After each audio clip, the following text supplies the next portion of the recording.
C'est déjà pour bientôt la formation du gouvernement souminois amorcée depuis le 13 avril dernier. La nouvelle première ministre Judith Suminwa a mis un terme à ses consultations des partis et regroupements politiques ce vendredi. Jean-Pierre Bemba, vice-premier ministre en charge de la Défense nationale, est en mission d'inspection et d'évaluation des opérations militaires à Bougnan-Ituri. Détail dans ce journal. Dossier forage, on en parle encore. Y a-t-il eu détournement dans les dossiers forage d'eau? La procédure des passations des marchés publics a-t-elle été respectée? À suivre tout à l'heure. Nous parlerons également de l'élection des gouverneurs et sénateurs. Didi Manara invite les candidats à faire preuve de bonnes mœurs. Bonsoir à tous et bienvenue sur Télé 50. Si vous nous rejoignez, les consultations amorcées depuis le 13 avril par la Première ministre avec des regroupements politiques membres de l'Union sacrée représentés à l'Assemblée nationale en vue de la formation du gouvernement se sont clôturées ce 19 avril. Pour cette clôture, Judith Toulouka a accordé des audiences aux regroupements politiques tels que les progressistes de Sami Badibangantita, l'Alliance pour des actions de développement et alliés, l'Alliance des démocrates chrétiens du Congo, l'amour du prochain pour la patrie Congo et la chef du gouvernement pour boucler avec l'Union pour la démocratie et les progrès sociaux UDPS Tshisekedi. La compétence, la moralité et le résultat devront accompagner ceux qui feront partie de l'équipe gouvernementale. Vendredi 19 avril 2024, dernier jour des consultations des regroupements politiques, membres de l'Union sacrée représentés à l'Assemblée nationale, en vue de la formation du gouvernement, la première ministre a d'abord reçu le progressiste, ici conduit par Sami Badibangantita. Ça a été un très bon entretien. Madame la première ministre a pris cette initiative de nous inviter pour nous mettre au courant par rapport aux différentes dispositions qu'elle a prises avec le chef de l'État pour mettre le gouvernement en place. Nous avons besoin d'un gouvernement efficace, un gouvernement où ceux qui viennent ne sont pas là forcément pour apprendre à ce niveau-là, mais qui ont une expertise à rendre et qui peuvent apporter un plus. Le Premier ministre honoraire a proposé à l'actuel chef du gouvernement que chaque province puisse avoir au moins un ministère, choisir une équipe de personnes compétentes avec une expérience avérée et surtout lutter efficacement contre la corruption. Sami Badibangantita et les progressistes ont promis à Judith Suminwa Toulouka tout leur accompagnement. Bon, c'est un exercice que je connais. Elle a toutes les capacités pour réussir sa mission. Nous sommes là pour l'accompagner. Nous faisons partie de la majorité et l'institution Assemblée nationale sera la première institution avec laquelle elle sera bien en contact. La première ministre a aussi échangé avec l'Alliance pour les actions de développement et alliés AADCA, l'Alliance des démocrates chrétiens du Congo, ALDEC, d'Adel Kaïnda, l'amour du prochain pour la patrie Congo, l'alternative chrétienne pour le Congo et l'Union pour la démocratie et le progrès social, UDPS Tshisekedi. Insécurité dans l'est de la République démocratique du Congo. Le vice-premier ministre en charge de la Défense, Jean-Pierre Bemba, est arrivé à Bougnan ce vendredi dans le cadre d'une mission d'inspection et d'évaluation des opérations militaires. Sur place, il a été accueilli par le gouverneur militaire de cette province sous état de siège. Alors, le vice-premier ministre, ministre de la Défense nationale et ancien combattant Jean-Pierre Bemba est arrivé en ville de Bougnan à l'avant-midi de ce vendredi 19 avril 2024. Il a été accueilli par le comité provincial de sécurité de l'Ituri, en tête les gouverneurs de province, le lieutenant général Luboya Kashamadjoni. Aussitôt arrivé, il a tenu une réunion de sécurité pour avoir un aperçu général sur la situation sécuritaire actuelle de la province de l'Ituri.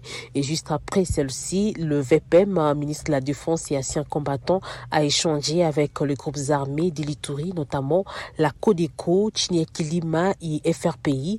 Le dit échange a abouti à la signature des actes d'engagement du cessez-le-feu par ces groupes armés qui étaient jusque-là réfractaires au processus de paix. Selon Jean-Pierre Bemba, cette nouvelle signature vient vraiment pour faire asseoir définitivement la paix et la sécurité dans cette partie du pays. Notant que pendant son séjour qui n'a duré que quelques quelques heures, le VPM, ministre de la Défense et ancien combattant, s'est également entretenu avec quelques couches des Ituriens, notamment les députés provinciaux, les confessions religieuses, la jeunesse, pour ne citer qui c'est là. Il faut le dire, pour la notabilité iturienne, cette mission du vice-premier ministre, ministre de la Défense nationale et ancien combattant en Ituri est un signal fort et un grand pas franchi pour la paix, vœu de tous les Ituriens en cette période de l'état de siège décrété par le président de la République Félix-Antoine Tshisekedi Tshilombo avec comme mission principale imposer la paix et restaurer l'autorité de l'État dans cette partie nord-est de la République démocratique du Congo. Y a-t-il eu détournement dans les dossiers forage d'eau? La procédure des passations des marchés publics a-t-elle été suivie? Pour répondre à toutes ces questions, le procureur général près la Cour de cassation, Firmin Vondé, a ouvert un dossier judiciaire pour éclairer l'opinion. Au même moment, l'inspection générale des finances a reçu les assurances du consortium sur la livraison des stations restantes de la première phase avant le 15 juillet. C'est un sujet qui fait couler encre et salive ces derniers temps. Le sujet sur le forage d'eau. Y a-t-il un détournement ou surfacturation? La passation du marché a-t-elle été respectée? Autant de questions que se posent les Congolais. Le gouvernement n'a jamais détourné de l'argent. Monsieur Mike Kassenga n'a jamais détourné de l'argent. Par exemple, monsieur Nicolas Kazadi, ministre des Finances, n'a jamais payé 27 millions à monsieur Mike Kassenga. Non. Les forages, il y en a. Il y a des forages. J'ai donné ici les documents qui donnent un état de lieu de tout ce qui a été installé. Il y aura d'ici le mois de juillet 222 forages installés dans la République. Les rapports officiels sont là. Après les agitations constatées dans le média et sur les réseaux sociaux concernant ce dossier, le procureur général n'a pas tardé à ouvrir une enquête. Firmin Vondé veut voir clair sur une prétendue surfacturation d'installation des forages à plus de 200 000 $ américains par pièce. Entre-temps, l'inspection générale des finances a signé avec les consortiums Steven Constructed Cameroun un acte d'engagement pour la livraison de 239 stations solaires des pompages et des traitements d'eau restantes de la première phase du projet. De ces documents signés par les deux parties, il ressort que le consortium devra livrer les 239 stations restantes sur les 268 prévues dans la première phase au plus tard le 15 juillet 2024. Et pour les sites non encore identifiés, les consortiums privilégieraient une jonction avec le projet de développement de 145 territoires en construisant des stations solaires, des pompages et des traitements d'eau auprès ou à l'enceinte des ouvrages construits ou à construire dans le cadre du projet. Dans cette rencontre, il n'a été question que de l'harmonisation sur les délais de livraison des stations restantes et non pas autre chose du genre surfacturation des forages et détournement des deniers publics. Voilà. Rendons-nous à présent au Kasaï central. Les élus provinciaux ont voté et installé leur bureau définitif ce vendredi. Il sera dirigé par les députés d'Ibengele et Daniel Lukusa. Après avoir adopté les comptes rendus de la plénière du 25 mars, la présidente du bureau d'âge annonce le début des votes des membres du bureau et tous les 34 députés provinciaux sont présents dans la salle. À l'appel nominal effectué par les rapporteurs du bureau d'âge, chaque candidat passe retirer ce bulletin pour opérer ses choix. Au terme des votes, les dépouillements donnent la composition suivante. Daniel Lukusaka Kupweki obtient 22 voix devant Bob Kayombonyoka qui en compte 10, Joseph Kangoji une seule voix. Il est suivi de Papi Noël Kankou Kabamba comme vice-président qui obtient 24 voix devant Willy Wishi Abakatushipa qui en obtient 10. Anakle Mouyaya est élu rapporteur avec 18 voix devant Benjamin Bichitamouni qui en obtient 16. Resté seul en lice, Jean Mazala est élu rapporteur adjoint par main levée, tandis que Justin Mangala passe questeur, le nouveau président du bureau définitif de l'Assemblée provinciale du Kasaï central, qui vient de la dynamique de la refondation, pose les jalons de sa gestion. En me faisant confiance, vous avez approuvé mon programme d'action construit autour de 4 axes ci-après. Gouvernance politique, gestion de finances, gestion des ressources humaines et matérielles, et situation sociale des députés et des membres du personnel d'appoint. Je ferai en sorte que la collaboration entre l'Assemblée provinciale et l'exécutif provincial soit franche et étroite. Parlons élection des gouverneurs et sénateurs dans ces journaux. Le deuxième vice-président de la Commission électorale nationale indépendante balise le chemin pour cette opération. Didi Manara invite les candidats gouverneurs et sénateurs à faire preuve de bonne mœurs et à se préparer pour ces scrutins annoncés pour le 29 avril prochain. En séjour de travail au Kasaï central, le deuxième vice-président de la Commission électorale nationale indépendante CNI était ce vendredi 19 avril devant la représentation provinciale pour sensibiliser les élus provinciaux à se préparer pour les scrutins doublés du 29 avril prochain portant sur les sénatoriales et les gouverneurs de province. Dr Didi Manara révèle que les sénatoriales seront à liste ouverte. Seules les listes ayant atteint la majorité auront des sièges accordés aux mieux élus. Nous aurons un œil très regardant. Parce que ces actes inciviques sont en train de rouiller, de souiller le processus électoral en RDC, pourtant, qui figure parmi les meilleurs de notre continent. Quant aux élections de gouverneurs, la CNI tient à respecter la volonté du peuple qui sera exprimée à travers l'urne via les grands électeurs. Je crois que vous avez suivi que nous avons dû annuler les élections dans certaines circonscriptions, notamment de Massimani, Mbaye et Gafoma. Nous avons dû sanctionner certains candidats inciviques.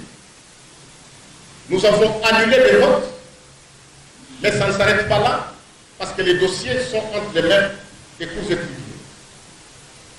Nous avons l'obligation, nous, quand je dis nous, c'est-à-dire la CENI, de faire en sorte que le choix du peuple soit respecté. Les élus provinciaux doivent se tenir prêts pour ces rendez-vous dans 10 jours. Que les élections des gouverneurs et vice-gouverneurs s'approchent à grands pas, les candidats se hissent pour présenter leur programme de gouvernance. Ici, à Kinshasa, le candidat Hubert Mamba a dévoilé son programme dénommé Kinshasa et Ngenga.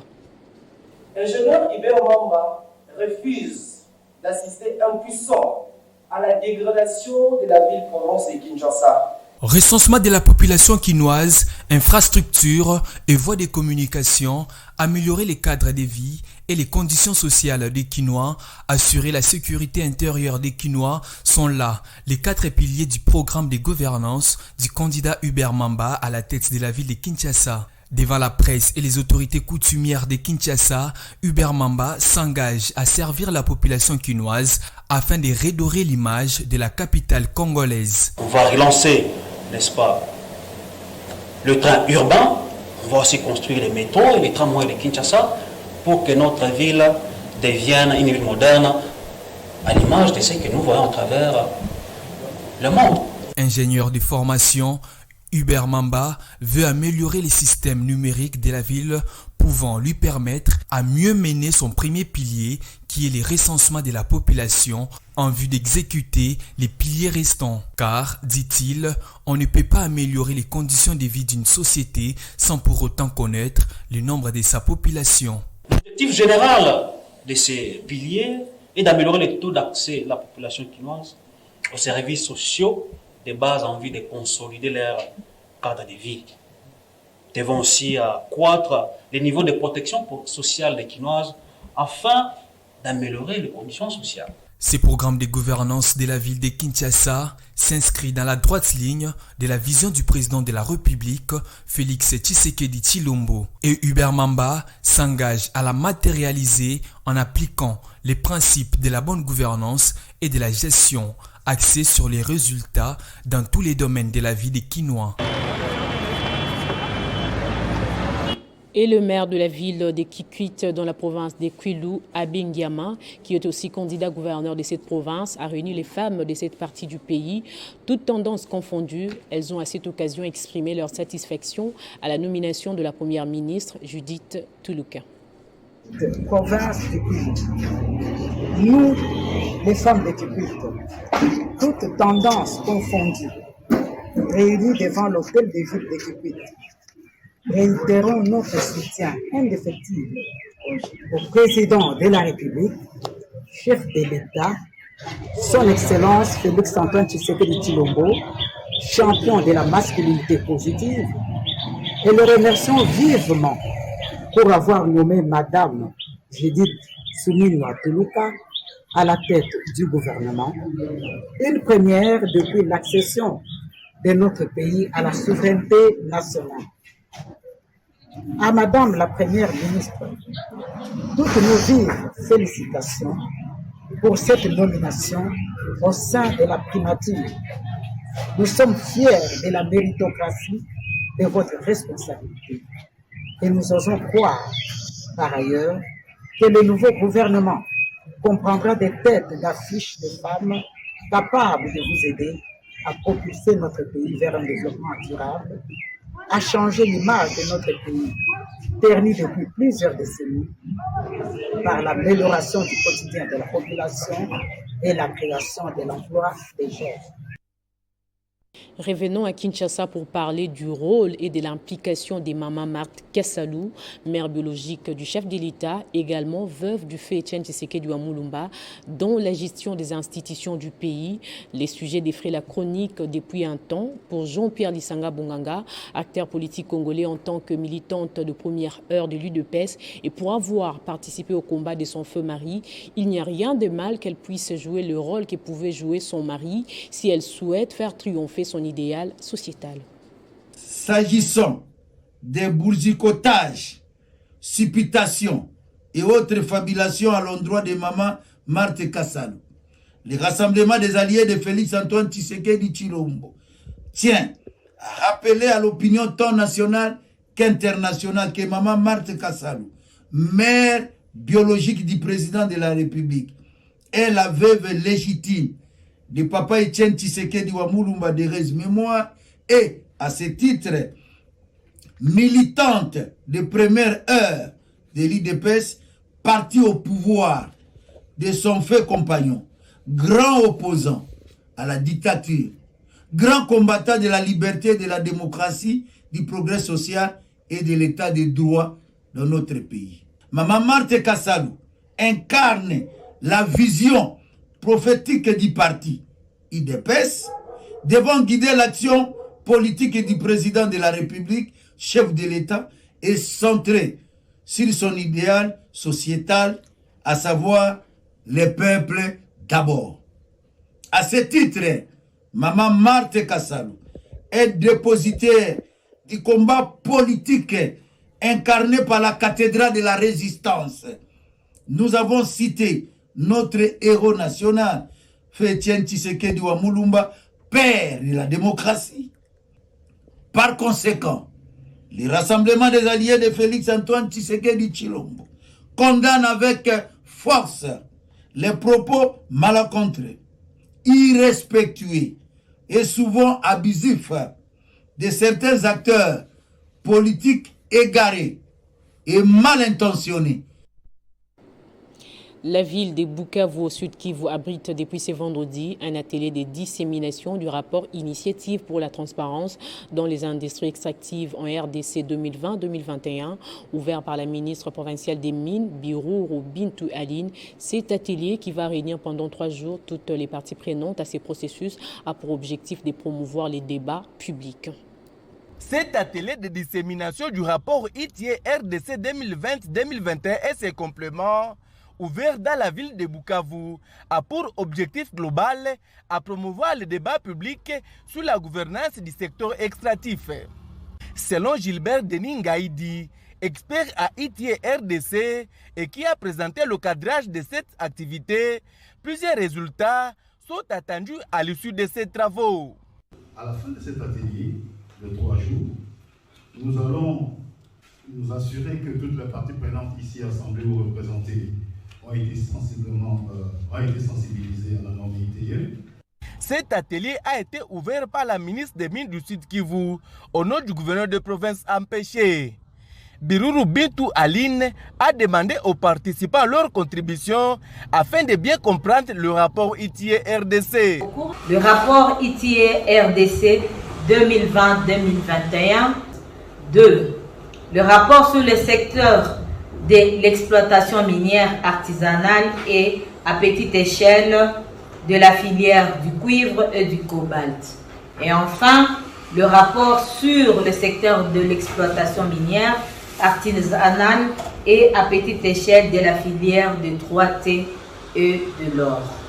Notons que lors de l'ouverture de cet atelier, qui se clôture ce 22 avril 2024, toujours à Bukavu, l'économie du rapport ITIE RDC 2020-2021 a été présentée à toutes les parties prenantes.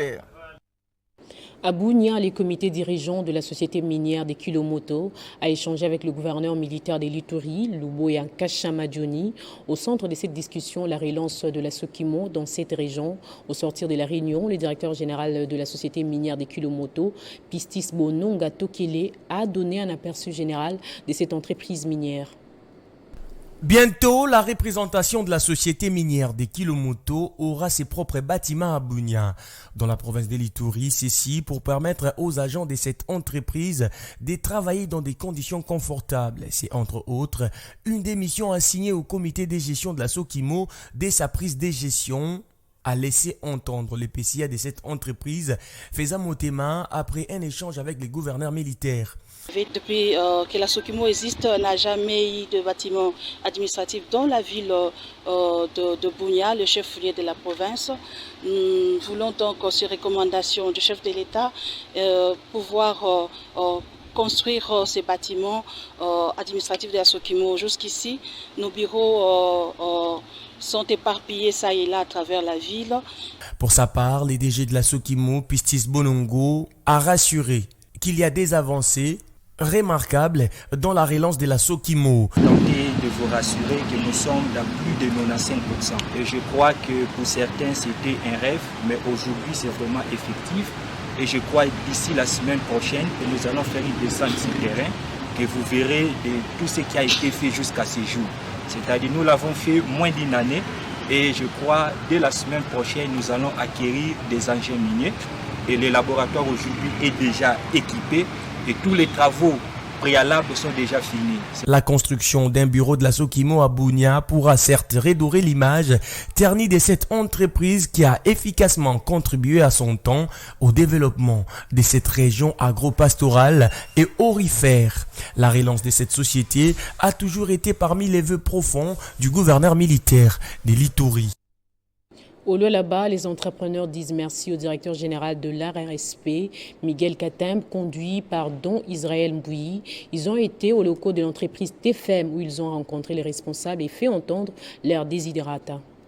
Après la recommandation des 25 entreprises éligibles au grand marché à l'entreprise Tenkefunguru Mining par l'autorité de régulation de la sous-traitance dans le secteur privé ARSP, les jeunes entrepreneurs du Lualaba ont fait corps ce jour et se sont rendus au bureau de cette entreprise minière, non seulement pour féliciter cette dernière, mais aussi pour fustiger l'égoïsme de la FEC qui pense être le passage obligé pour tous les entrepreneurs.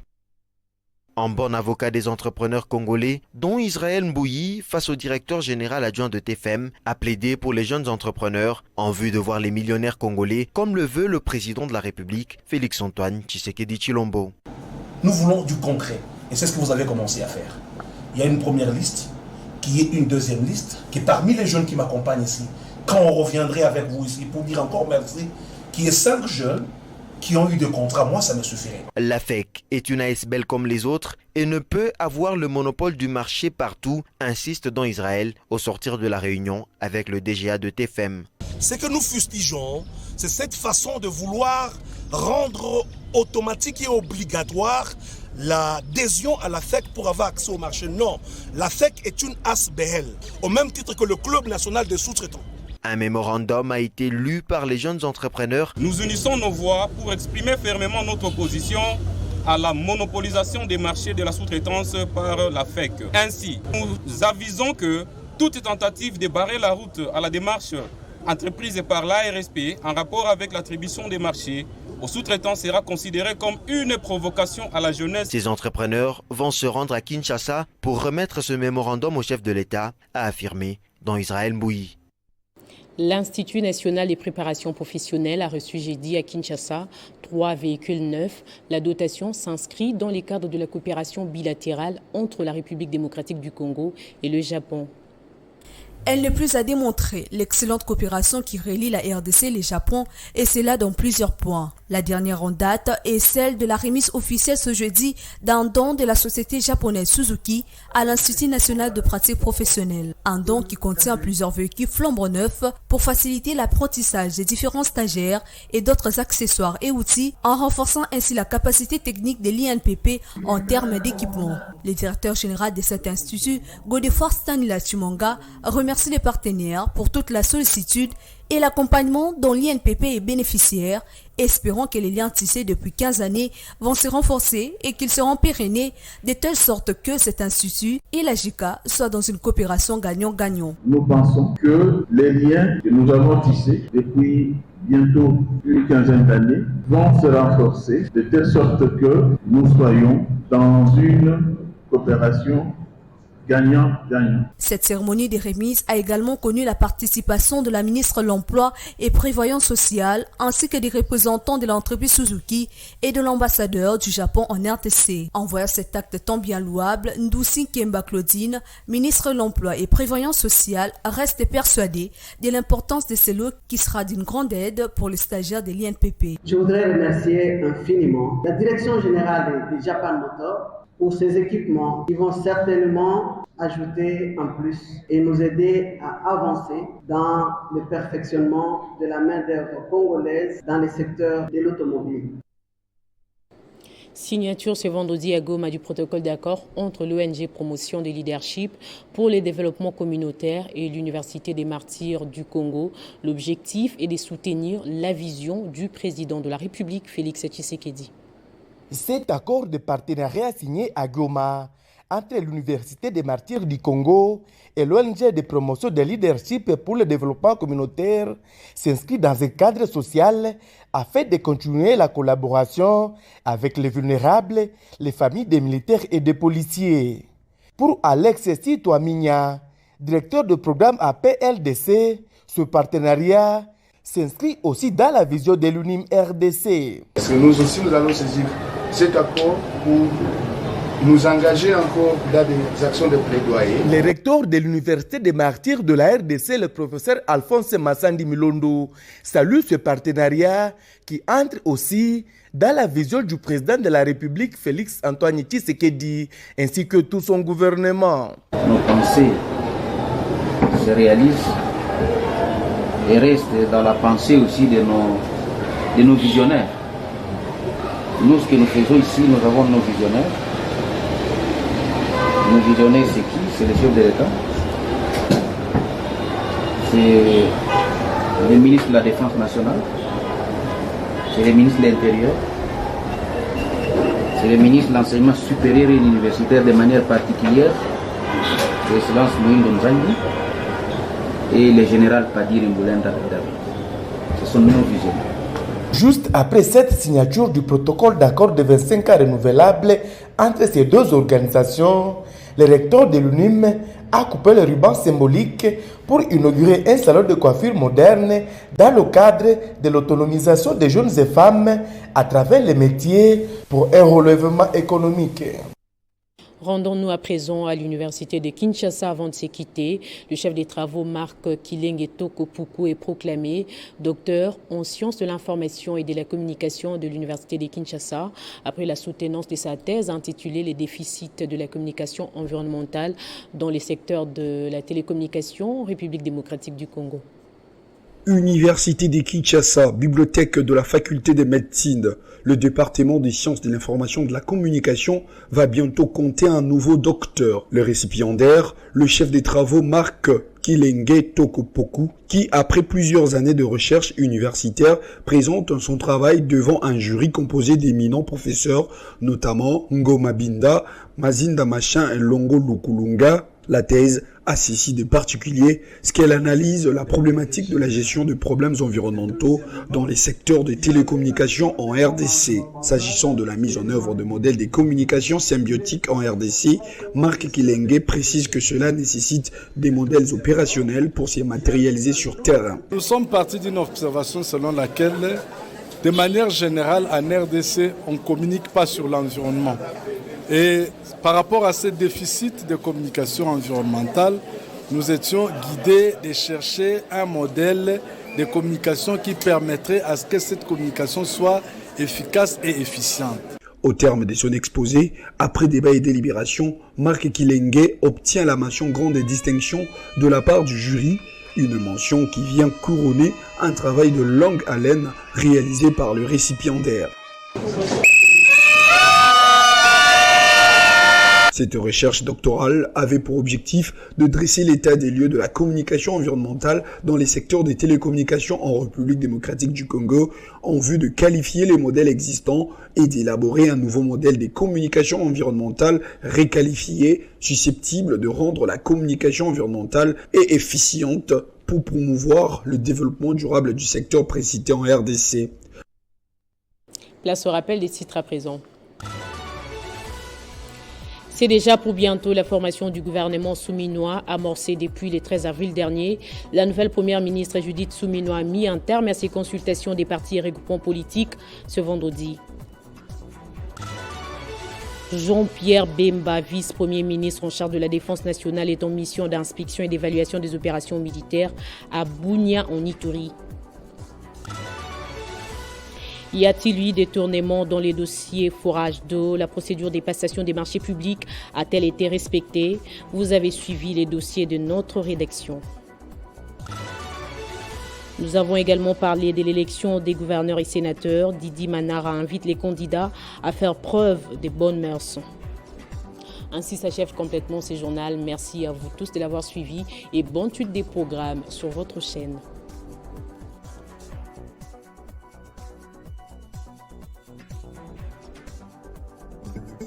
Retrouvez toute l'actualité en continu sur www.tele50.cd.